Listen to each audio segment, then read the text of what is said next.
What if I told you that you could reverse your prediabetes without having to completely eliminate sugar from your life? That's right. After more than 15 years treating patients with diabetes and studying the metabolic mechanisms of this condition, I've discovered that there's a faster and more effective path than what many doctors are teaching. Most of my patients who follow these 5 simple steps I'm going to share today were able to normalize their glucose levels in record time. One of them, Maria, had an A1C of 6.3% and in just 60 days reduced it to 5.5%, completely leaving the pre-diabetic state. And the most impressive part, she still ate a piece of 70% dark chocolate almost every day. Hello everyone, I'm Dr. Marcus from the Breaking Diabetes channel. As an endocrinologist specialized in diabetes, I've dedicated my career to helping people like you live your best lives, even after a concerning diagnosis. Let's talk truth today. The number of type 2 diabetes cases is exploding globally. Some experts are already calling it an epidemic. And prediabetes? It's the red alert your body is sending before the situation becomes irreversible. But here's the news that many doctors don't share with their patients. Prediabetes is completely reversible in most cases. And even early type 2 diabetes can be reversed with the right approaches. Before we dive into the 5 steps, let's understand exactly what prediabetes is. Prediabetes is a metabolic state where your insulin, that hormone responsible for removing sugar from your blood, starts not working as well as it should. It's as if your body's cells were beginning to ignore insulin signals. To diagnose it, we use 3 main tests. 1. Fasting blood glucose, normal up to 99 milligrams per deciliter, prediabetes between 100 to 125 mg/dl, diabetes equal to or above 126 milligrams per deciliter. 2. Hemoglobin A1C, normal below 5.7%, prediabetes between 5.7-6.4%, diabetes equal to or above 6.5%. 3. Oral glucose tolerance test, normal below 140 milligrams per deciliter, prediabetes between 140 to 199 mg/dl, diabetes equal to or above 200 milligrams per deciliter. Just one of these altered tests is enough to receive a prediabetes diagnosis. For diabetes, we usually need 2 altered tests to confirm. But don't see the prediabetes diagnosis as a sentence. See it as a gift. Your body is giving you a chance to change course before diabetes fully sets in. The 5 steps to reverse prediabetes. Step 1. Optimize your sleep. This is possibly the most underestimated step of all. Did you know that a single night of poor sleep can increase your insulin resistance by up to 25%? This happens because inadequate sleep disrupts the hormones that control your metabolism and causes your body to produce more cortisol, the stress hormone that increases blood glucose. What to do? Establish a consistent routine, sleeping and waking at the same times. Aim for 7 to 8 hours of sleep per night, no less than 7. Create a dark, quiet, and cool environment for sleeping. Avoid screens, phone, TV, computer at least 1 hour before bed. I have patients who, with just this adjustment, manage to reduce their fasting blood glucose by 10 to 15 mg/dl. It's powerful and completely free. Step 2. Eliminate ultra-processed foods. I'm not talking about completely cutting sugar. I'm talking about eliminating those foods that were designed in a laboratory to be irresistible and addictive. Ultra-processed foods are designed to hack your brain.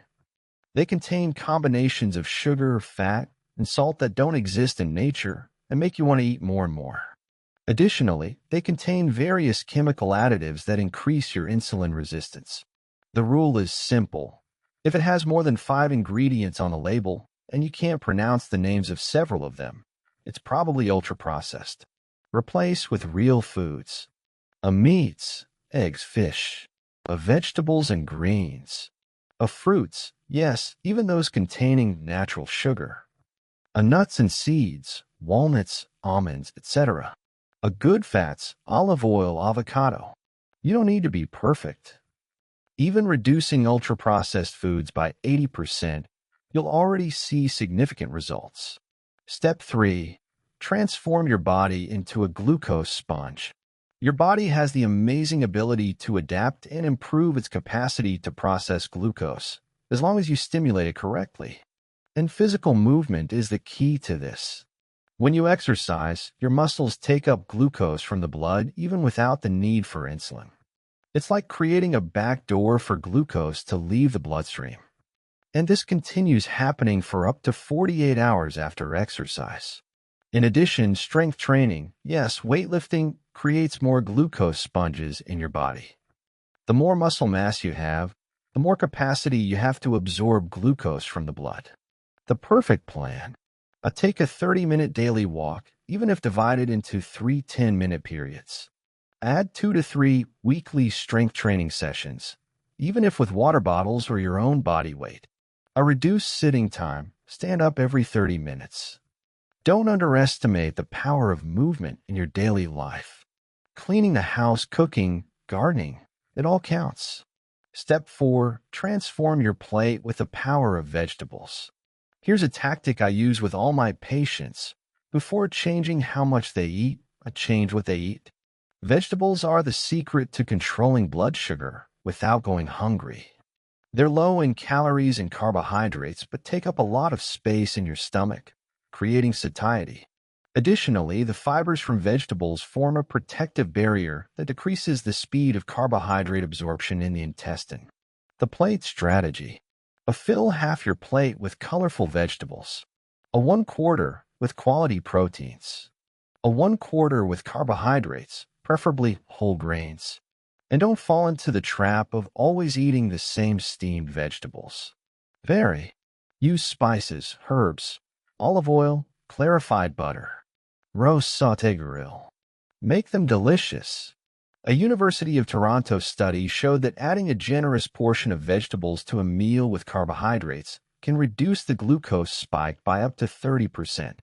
Step 5. The secret weapon few talk about. Hydrate adequately. Dehydration causes an effect that few know about. It increases levels of vasopressin, a hormone that makes your liver release more glucose into the blood. Additionally, when you're dehydrated, your blood becomes more concentrated, which means a higher concentration of glucose per blood volume. We often confuse thirst with hunger, which leads to eating at unnecessary times. The golden rule is to consume about 35 milliliters of water per kilogram of body weight per day. For example, if you weigh 154 pounds, 70 kilograms, you should consume about 2.5 liters of water daily. Tips to increase your hydration. Start the day with a large glass of water. I always have a water bottle nearby. I add natural flavor with lemon slices, cucumber, or mint leaves. Before eating any snack, drink a glass of water and wait 10 minutes. Now, tell me in the comments, which of these 5 steps do you think will be the most challenging to implement in your routine? I'm eager to read your responses and help with personalized tips. And if you know someone who is fighting against prediabetes or even type 2 diabetes, share this video with them. It could be the beginning of a transformation in their lives. Don't forget to leave your like and subscribe to the channel so you don't miss our upcoming content on how to live better even with diabetes. The factor that amplifies all results. I want to share a 6th bonus step that enhances all the other 5 weight loss. Studies show that a loss of just 5 to 7% of body weight can reduce the risk of progression from prediabetes to diabetes by an incredible 58%. For a person weighing 176 pounds, 80 kilograms, we're talking about losing just 9 to 12 pounds, 4 to 5 kilograms. This is totally achievable by following the 5 steps I've shared. The interesting thing is that weight loss, especially visceral fat loss, the fat around organs, directly reduces insulin resistance and improves cell sensitivity to this hormone. And you know what's even more fascinating? Following the 5 steps I mentioned, weight loss happens almost as a positive side effect, without the need for restrictive diets or obsessive calorie counting. Having prediabetes is not a sentence. It's a warning, a chance to change course before it's too late. The 5 steps I shared today are: 1. Optimize your sleep. 2. Eliminate ultra-processed foods. 3. Transform your body into a glucose sponge with exercise. 4. Transform your plate with the power of vegetables. 5. Hydrate adequately. And remember our bonus, gradual and sustainable weight loss. All this is possible without completely eliminating sugar from your life. It's about making smart choices, not perfect or extremely restrictive choices. My patient Anna used to tell me, "Dr. Marcus, I never thought I could reverse my prediabetes while eating chocolate." And I always respond, it's not about never eating what you like again. It's about building a lifestyle where these occasional indulgences don't significantly affect your health. Start today. Don't wait for a diabetes diagnosis to act. Your future health will thank you. At Breaking Diabetes, we're here to help you on this journey. Until the next video.